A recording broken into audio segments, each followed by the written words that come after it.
And it's science that's leading the way in helping develop today's top cyclists. Before, we used to have very large pieces of equipment and where the athlete or coach would come to the laboratory to be measured or tested or monitored.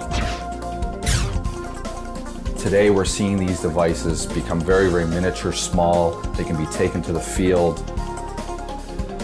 Some of these might include things like a lactate analyzer, a device where we can put a very small drop of blood into this particular monitor and tell us our lactate levels in our blood. The ability to measure internally the core temperature. So this would involve telemetry, where we would have a very small pill that the cyclist would ingest. From that pill, it would transmit a signal to a small handheld device where a coach could monitor the core temperature of an athlete. Prior to probably about 5, 6, 7 years ago, we would see individuals going to a lab again to be tested to see what their peak power production might be.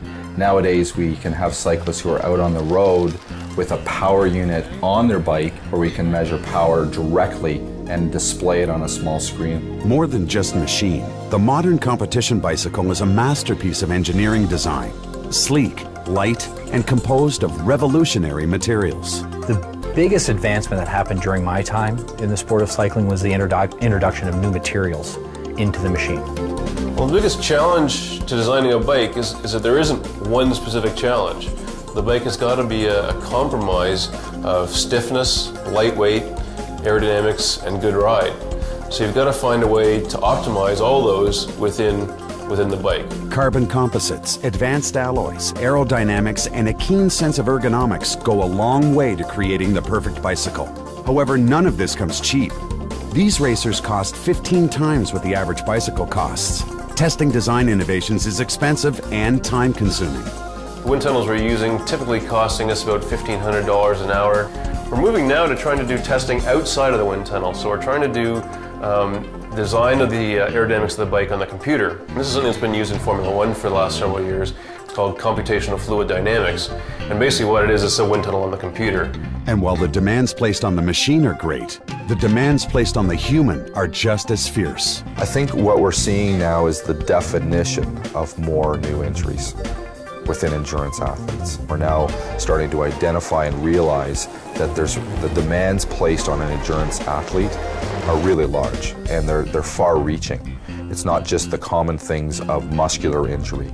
These are actually now process injuries, metabolic injuries. And this is an injury where within the muscle, the energy-producing part of the muscle, which is the mitochondria, responsible for aerobic metabolism or aerobic power, this particular structure can actually become injured, and we've seen that in Greg LeMond. His career supposedly was ended prematurely because of this type of an injury, where he was no longer able to process oxygen and produce the power required to stay at that elite level. Science can clearly help an athlete's performance, but can it spot the elite among us? Science can predict for sure whether athletes have the physical capacity for types of sports. This is based on the type of muscle that we actually have.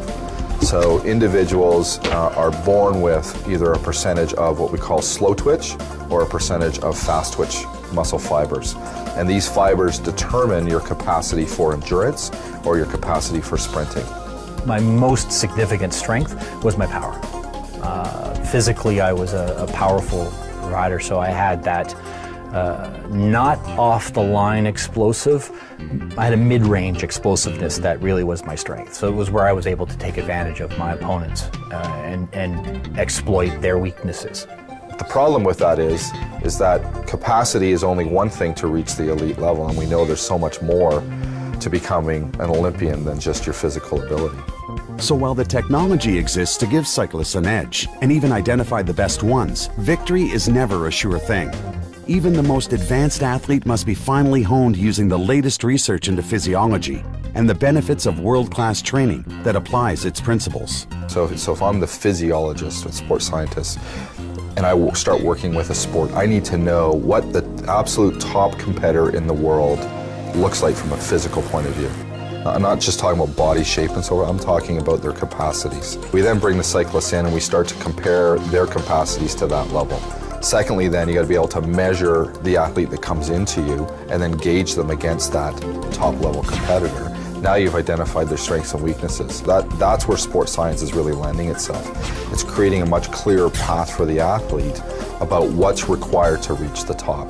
And then we develop obviously strategies to improve those capacities.